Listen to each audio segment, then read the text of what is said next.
We are watering our bonsai here.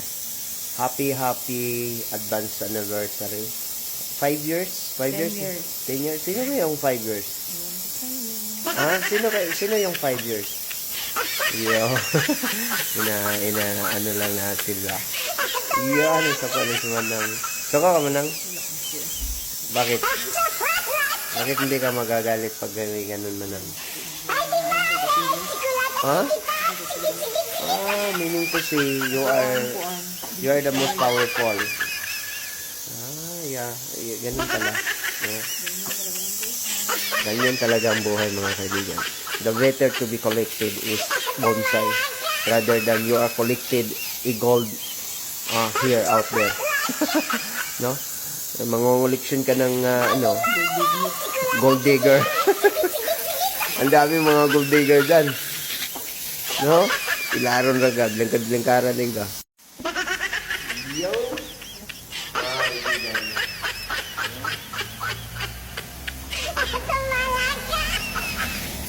Galing pa ho tayo ng saman. Pero nga, galing pa ho tayo ng saman. Kasi namatay si Tatay Lolong, which is the father of Honorable Judge Jimmy Bustilio Boco of RTC 11. And we are attended the vigil. Ugma na or karon ang last vigil. Ugma na ang lubong. 6 Bible verses that will make you feel better. Number 1. When the time is right, I, the Lord, will make it happen. Isaiah 60:22. Number 2. Jesus replied, You do not realize now what I am doing, but later you will understand. John 13:7. Number 3. You are going to make it. Trust me. Psalms 2:3. Number 4. I have heard your prayer. I have seen your tears. Surely I will heal you. 2 Kings 20:5. Number 5. Remember that I am always with you until the end of time. Matthew 28:20.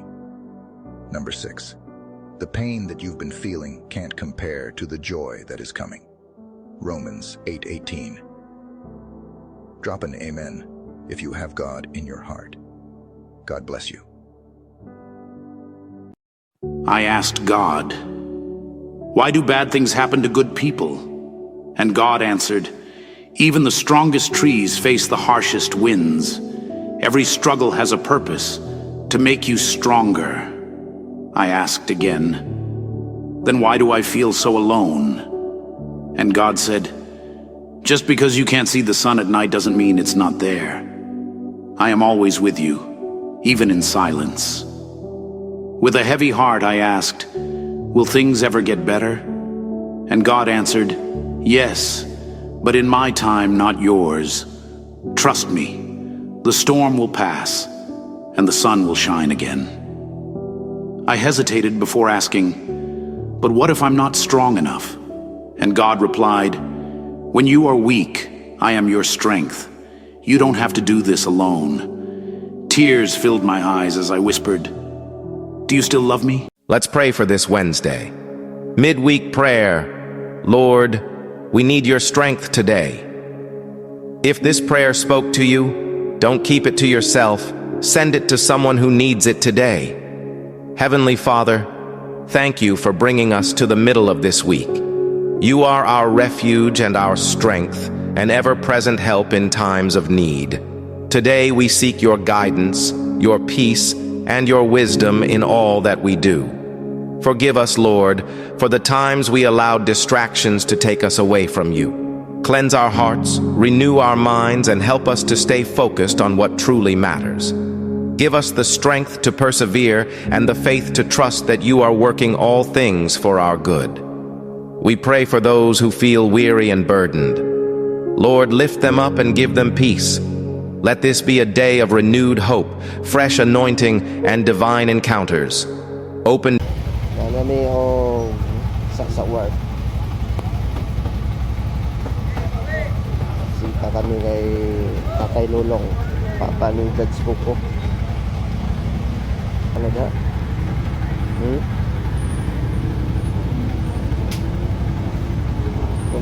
purok. Grabe. So iba talaga pag bumibiyahe tayo na malakas ang ulan. Oo. How's your experience? Lalapin ang ano dito. Sa warp tayo. No, dito tayo sa Samal Warp. Yan malalaking vapor. Yung malalaking bangka. Yan mga kaibigan. Yung sinasakyan natin ang lalaking barge ito. Barge na ni. Walay ligo, walay tulog. 48 hours na walay tulog.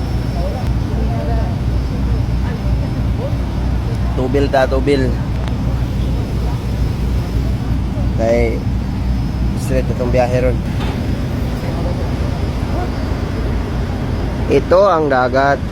Ayan. Ayan guys. Yan Samal. Samal Island.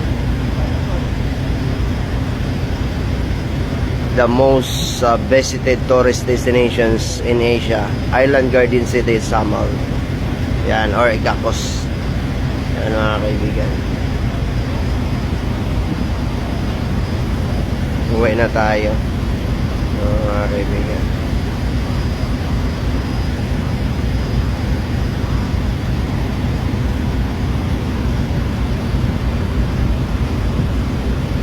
Malalaking barge to. Ano naman ang kape? Tugay guys, may tulog guys, nag-vigil mi. Duty na pulog mas barge. Yung